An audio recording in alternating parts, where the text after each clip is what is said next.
minutos. Doctor Órale. Víctor Martínez, ya le tocó un rozón del compañero Ledesma. ¿Cómo ve? Buenos días. Buenos días, Ernesto. Alberto, ¿cómo estás? Ernesto, pues es que no me has dado la corbata que me prometiste. ¿Verdad? Pues sí, caramba, pues tiene que haber aquí un presupuesto para el vestuario, para todo lo que implica una Oye, transmisión en por lo serio. menos un saco con el logotipo, alguna cosa así, ¿no? Algo así como, recuerdo alguna televisora de esas, ya sabes, pifís, que todos llevan su saco con el logotipo. No sería mala idea tener nosotros lo mismo. No, no, no. Imagínense que mis ex compañeros de la BBC, y fui corresponsal 11 años, ahora que la reina Isabel ha estado grave, grave, después de la muerte de su esposo, estuvo enferma, le diagnosticaron cansancio, pero parece que había algo más. Bueno, los conductores allá en el edificio central, en la BBC, pues tienen que tener listo un traje negro. Y lo tienen ya, distribuyeron trajes negros porque en el momento en que la reina, ni modo, pues si les toca la Fallece. noticia, se tiene que cambiar y todo, está todo listo allá para hacer la transmisión de todo lo que se necesita. Aquí pues no, pues aquí, Protocolizado. sí, exactamente. Aquí pues cuando muchos nos iremos allá a Valderas, Juárez y al metro Juárez, doctor. Pero mientras tanto, Consíguelo, Juan. además de la bienvenida, pues hoy se presentó un dato que le quiero pedir su opinión, doctor Víctor Martínez, médico internista del Hospital Los Ángeles, usted ya lo conoce, es una de las personas más queridas por la audiencia aquí en Muchas Momentum. gracias. Doctor, el doctor López-Gatell dijo que se va a empezar el lunes el preregistro para la vacunación a menores de 15 años en adelante sin necesidad de que tengan comorbilidades. Ha habido desde antes una polémica porque se había dicho que no era necesaria la vacuna para esta población en México y ahora pues se ha cambiado al parecer del punto de vista. Mi percepción es que se han encontrado elementos en el análisis de la evolución del virus del SARS-CoV-2 que harían necesaria este periodo de vacunación, pero no sé cómo usted lo vea y quiero añadir un elemento más. No hay que olvidar que México tiene un gravísimo problema de obesidad y de diabetes infantil. Esto puede ser también un factor, doctor. ¿Cómo ve este tema? Sí, definitivamente coincido contigo. Tiene mucho que ver con los factores de riesgo que hemos estado hablando todo este tiempo. Y sí, si uno evalúa, porque no hay un estudio así como muy claro, este estudio que presentó el doctor Gatell tiene que ver más con la mortalidad en este grupo de pacientes, que se vea como una gráfica muy dramática, pero en realidad si uno evalúa los factores o los íconos de porcentajes, pues sean realmente bajos, ¿no? Comparados con la población en general. Sin embargo, yo creo que sí ha habido mucha presión en este aspecto de la aplicación de la vacuna, ¿no? Y pues bueno, creo que al final del día se va cediendo paulatinamente a finalmente llegar al querer vacunar a todos los pacientes, a toda la población. Yo creo que nosotros tendríamos que tener en mente solamente dos cosas, es mi opinión personal. Una es el que realmente veamos si las personas tienen inmunidad, ¿no? Que realmente es algo en lo que insisto, porque es poco difundido, pero sí es conveniente que toda la población o la mayor parte de la población sepa si tiene ya anticuerpos contra el COVID. Esa es una parte importante. Y la segunda es, pues que sí, al final del día, nosotros tenemos una gran incidencia de sobrepeso, obesidad, y que a veces está subregistrada y que finalmente eso sí convierte a los pacientes, los pone en riesgo de alguna complicación importante, sin dejar de subrayar el hecho de que el nivel de receptores para el virus es mucho más bajo en esta población. Para los pacientes jóvenes, afortunadamente, tienen pocos receptores, y eso obviamente disminuye mucho la intensidad de la enfermedad. Y la segunda es Ya está aquí Ernesto Ledesma, doctor. Ernesto, ¿cómo estás? ¿Ya estás aquí en vivo y a todo color? Así es, mi querido Alberto. Adelante, Ernesto, adelante. Ya Ya cambiaste estamos. la corbata por bufanda, esa es una buena opción, no lo había pensado. Es que de camino, doctor, hay varias tiendas de Milano, ahí en el centro. Entonces se llegó. No, Estoy de acuerdo. sí son de Milano y el saco es ahí por el metro Valderas. Todo a 5 pesos. No, fíjate que 200 de Bueno, a pues 200 bar, no, pues para que te veas. timaron No, en esto. ¿Cómo estás, Víctor? Muy Doctor, bien, buenos Ernesto. ¿Y días. tú? ¿Cómo estás? Bien, ¿Bien? bien, gracias, bien, gracias. Ah, qué bueno. Pues no sé en qué estaban con respecto de lo de el Eh, tema la, del... la- la pregunta fue una evaluación, la opinión del doctor sobre el anuncio del doctor López Gatell de vacunar a los menores de 15 años en adelante. Yo le comentaba que tengo la impresión, a reserva de lo que platicábamos hace un minuto, de Sí, revisar con cuidado las razones por las cuales se toma esta determinación. Yo añadí el elemento de que no olvidemos que México tiene un altísimo problema de obesidad infantil y de diabetes. Y ese puede ser un factor que puede ser un detonante para que se decida la vacunación a este sector de la población, Ernesto. sí, fíjate, me quedo con una escena y con una frase de precisamente el doctor Víctor Martínez, que se encuentra ahorita aquí con nosotros, a propósito que fuimos así con familia y demás, ¿no?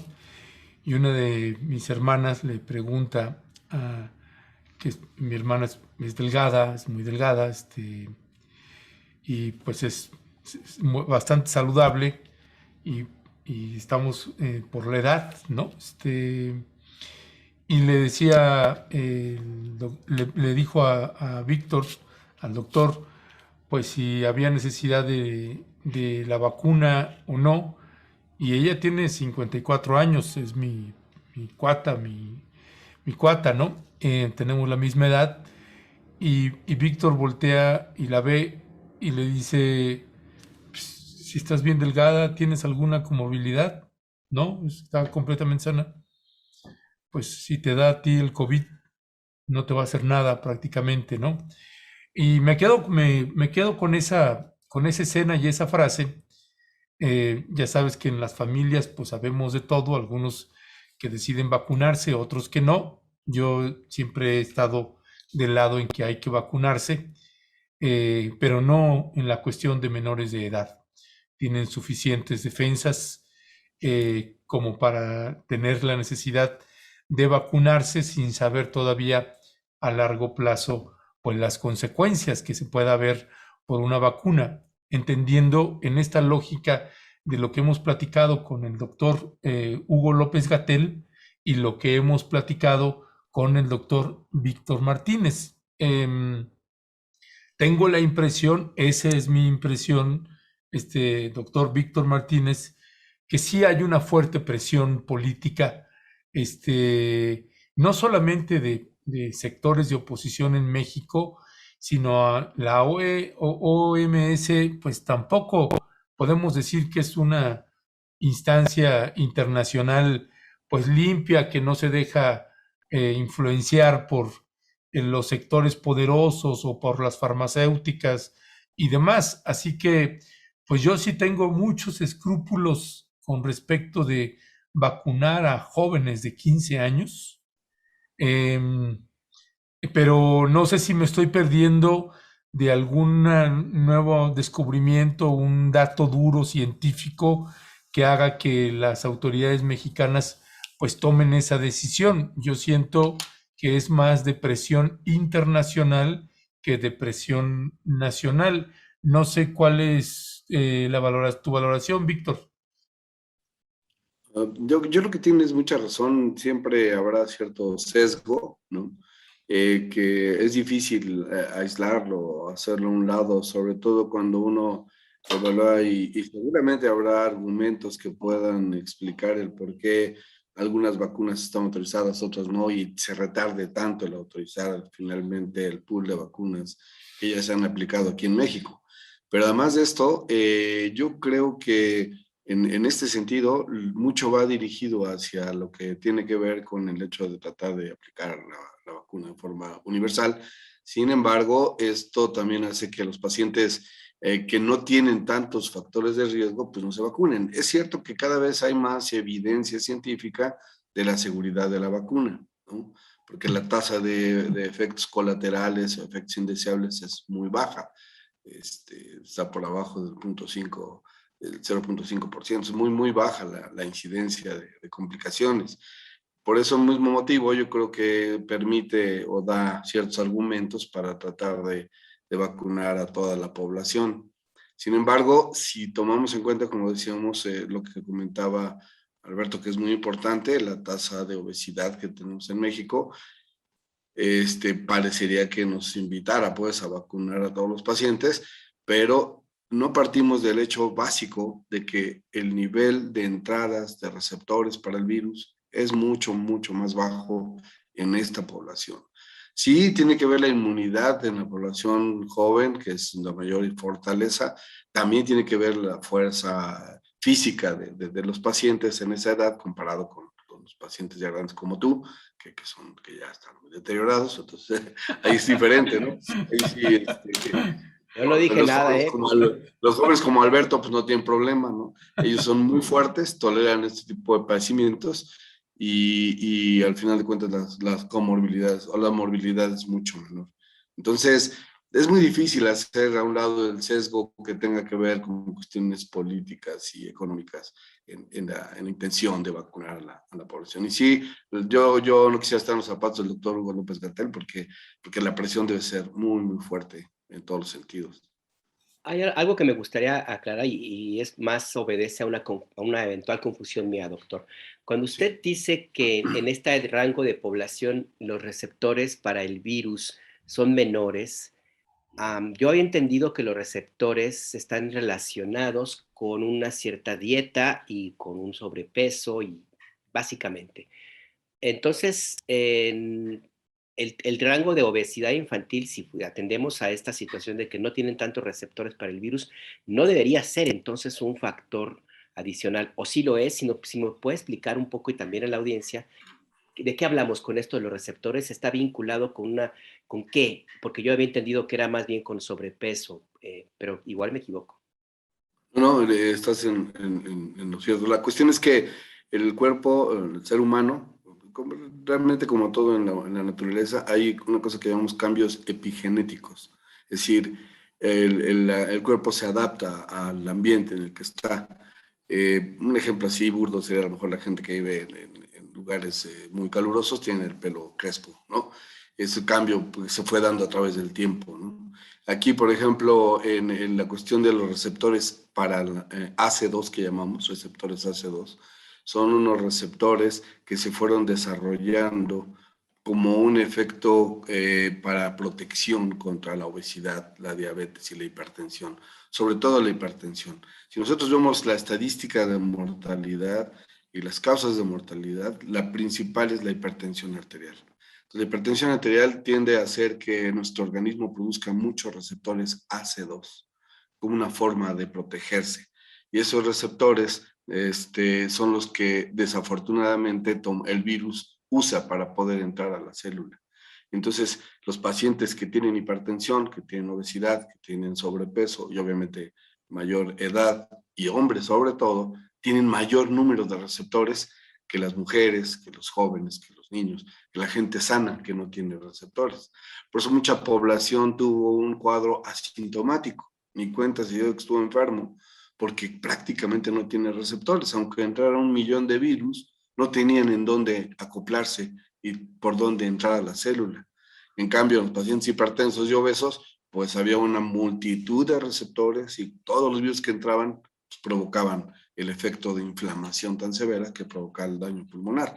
Por eso es muy difícil, si nosotros tomamos en cuenta este dato, se cuesta trabajo decidir vacunar a jóvenes o niños, ¿no?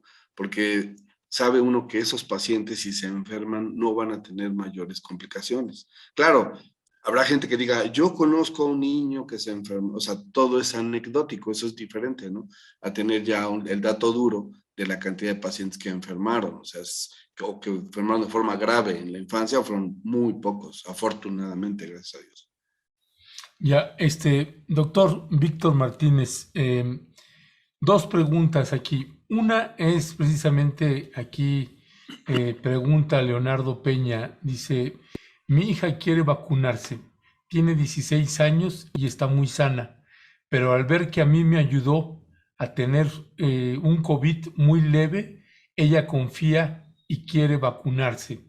Ese es un planteamiento, un escenario que multiplícalo por, no sé, millones de casos que seguramente están como en ese dilema, nos vacunamos, no nos vacunamos, y luego pues la carga hacia ustedes de tener la responsabilidad o irresponsabilidad, según lo vea cada quien, de sugerir la vacuna o no, o la no vacuna en jóvenes. Ese es un planteamiento.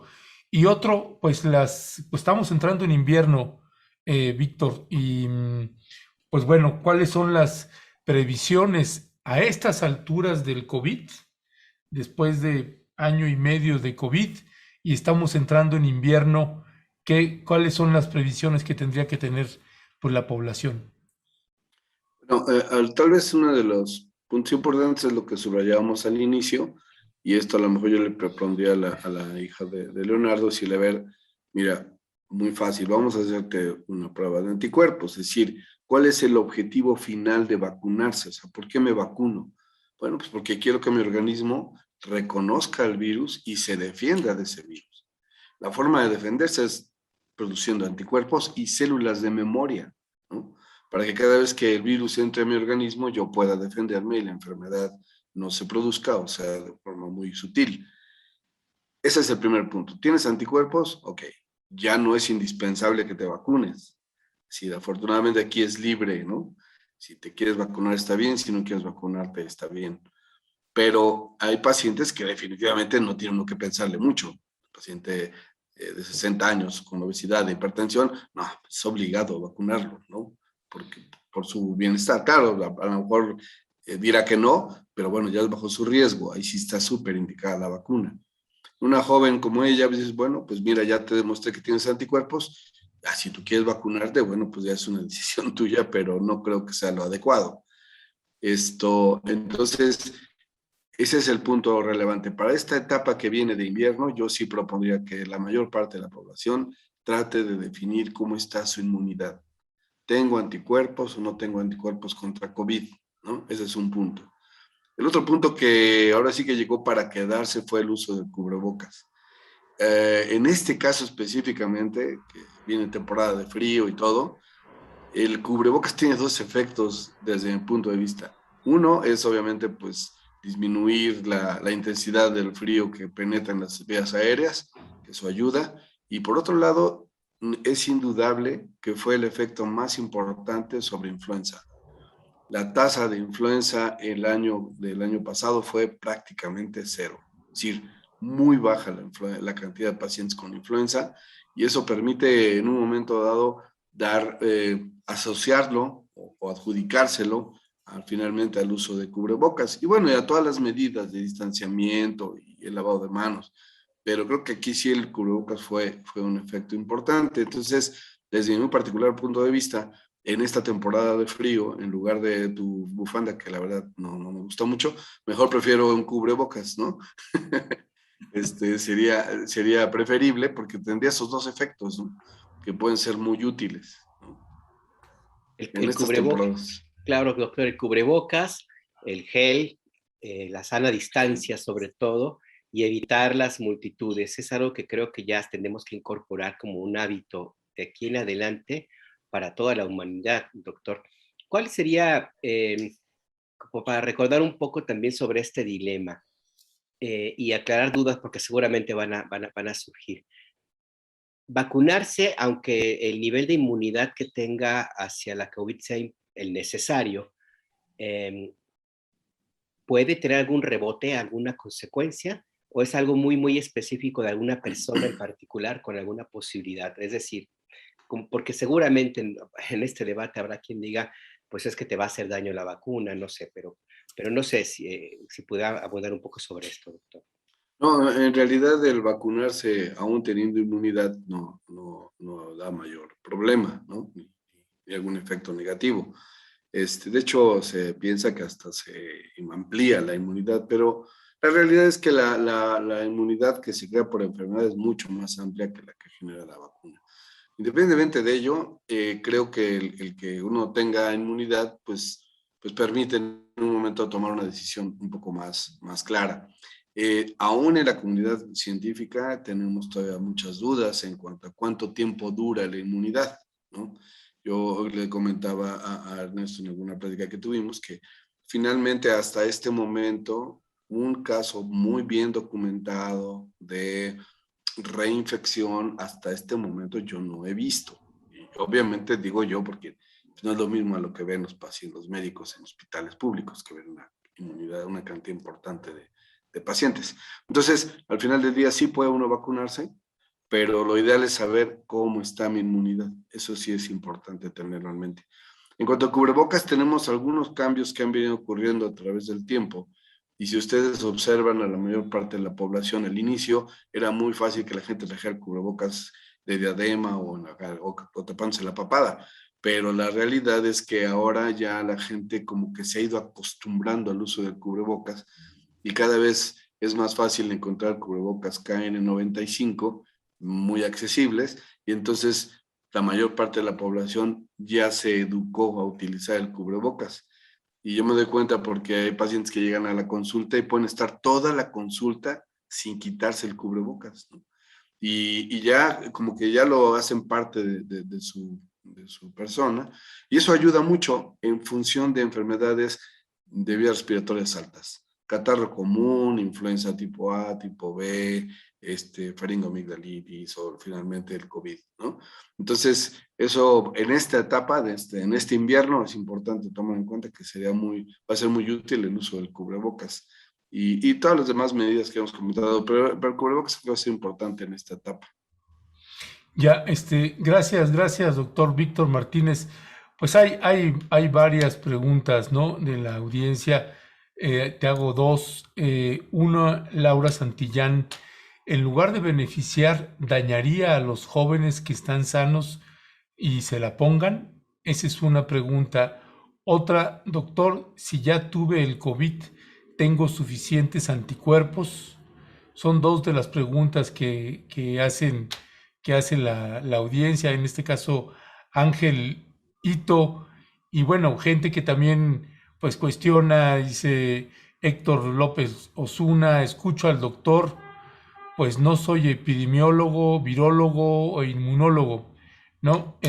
Pues el doctor Víctor Martínez tampoco es internista, pero le comento también que pues el doctor junto con otros colegas pues crearon el Centro para el Tratamiento de Obesidad y Metabolismo y Diabetes, el CETOMED, y que pues llevan pues desde que inició el COVID. Víctor, además de responder las preguntas, si pudieras otra vez nada más para refrescar la memoria, ¿cómo te has concentrado tú y otros colegas en estudiar y entender el SARS-CoV-2, Víctor? ¿Cómo no? La primera pregunta a lo mejor va enfocada a la cuestión de si vacunarse o no, estando ya inmune o siendo gente joven. Yo creo que lo importante ahí es cuando no es necesario hacer algo porque no es indispensable para la salud. A veces prefiero no hacerlo porque lo primero es no hacer daño. Es decir, yo si me tomo una aspirina por primera vez en mi vida, no sé si voy a ser alérgico al ácido acetilsalicílico. Y a lo mejor me lo tomo y me da un choque anafiláctico, ¿no? Y si no, pero es una aspirina, es algo que es muy banal, pues, pero todo depende de cada persona. Entonces, una vacuna, la mayor parte de las vacunas son seguras, pero siempre tienen un riesgo de efectos colaterales. Puede ser muy bajo, pero existe, no se puede hacer a un lado. Si yo no necesito, si yo tengo anticuerpos, si yo tengo inmunidad vigente, pues tal vez no es indispensable que me exponga a la aplicación de la vacuna. Esa es una parte. Y por otra parte, en la segunda, había otra pregunta, pero, bueno, si yo me enfermo, como la inmunidad regularmente es contra todo el virus, no solamente contra la espícula, es contra todo el virus en general, en completo, entonces la inmunidad es todavía mucho más amplia que lo que ocurre cuando me vacunan, en la que solamente la inmunidad es contra la espiga. Entonces, puede ser que en un momento dado la vacuna me proteja, pero no tanto como me protege la inmunidad natural producida por una enfermedad natural de COVID, ¿no? Una exposición al virus como tal, ¿no? Nosotros en realidad tampoco soy virólogo, no soy epidemiólogo, por eso siempre subrayo que es mi opinión personal en función de la experiencia que nosotros hemos tenido en el manejo de estos pacientes. A diferencia de algunos colegas que prefirieron aislarse y no ver pacientes, nosotros finalmente decidimos que tenemos que estar ahí manejando a todos los pacientes que se acercaron a nosotros con la enfermedad. Y en este centro, una de las piedras angulares de tratamiento son las dietas muy bajas en calorías y sin carbohidratos. Básicamente lo que encontramos es que ese efecto o esa dieta tiene un efecto muy importante en reducir la inflamación que produce el virus. El comportamiento del virus es completamente diferente cuando está uno en ese tipo de dieta. Entonces, nuestro objetivo son otros, es simplemente disminuir diabetes, reducir hipertensión y justamente por eso, justamente por el efecto sobre el receptor, es que la dieta funciona en este tipo de pacientes casi como una medida terapéutica. Porque sí comprobamos que si a los pacientes les damos la dieta desde el inicio de los síntomas, no desarrollan neumonitis, no desarrollan inflamación pulmonar. Por lo mismo, pues la evolución es benigna.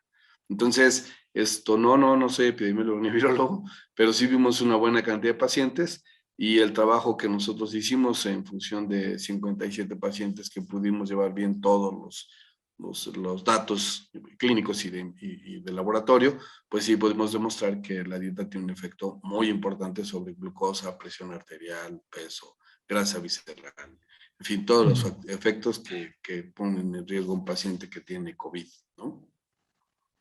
Dice, perdón, aquí Alberto, y ya casi para cerrar, que ya estamos sobre tiempos, dice Alicia Torres, el secretario de Marina se enfermó de COVID 2 veces y al parecer la segunda le fue muy mal. Algo que ocurre muy comúnmente, y eso a lo mejor sí, qué bueno que viene esta pregunta, es el hecho de que uno puede hacerse una prueba de PCR, aún ahorita sin síntomas, y finalmente podemos encontrar pedazos del DNA del virus, y la prueba salir positiva, aunque no haya virus viables, aunque no produzcan enfermedad. Por eso la prueba de PCR sí es del gold estándar, esa prueba seguro te puede decir si tuviste o no contacto con el virus, pero no te puede diferenciar entre enfermedad, entre que haya virus vivos, viables, capaces de enfermar, y entre que haya solamente detritus o cachos de virus que estén ahí en tu fosa nasal. Entonces hay muchos pacientes que tuvieron pruebas de PCR positivas, era muy común que llegaban, por ejemplo, en la oficina y a todos PCR, yo pago, ¿no? Y entonces les hacían PCR y algunos salían positivos y los aislaban, estaban 15 días y ya pasaban como si nada la enfermedad y ya parecía que se habían enfermado. Les hacías anticuerpos al mes y no tenían anticuerpos. Es decir, no había sido un falso positivo. Esos pacientes después se enfermaban y obviamente en ese segundo aparentemente cuadro, ahí sí tenían un cuadro completo de COVID. A lo que voy es a que no, de la mejor prueba para saber si yo estoy enfermo, más que la PCR, será la prueba de antígeno. Esa prueba es más fácil que nos detecte virus viables que producen la enfermedad.